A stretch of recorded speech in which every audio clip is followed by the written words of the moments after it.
Hello everyone, welcome back. I'm going to show you a neat little trick with the magic mask here.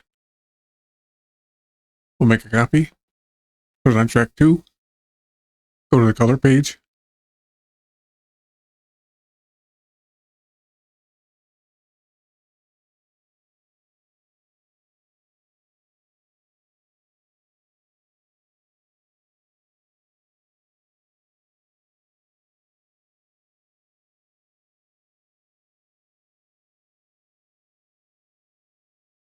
and go back to the edit page.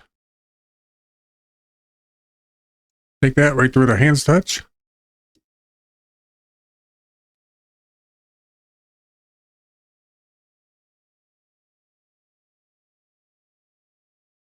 Well, there you go.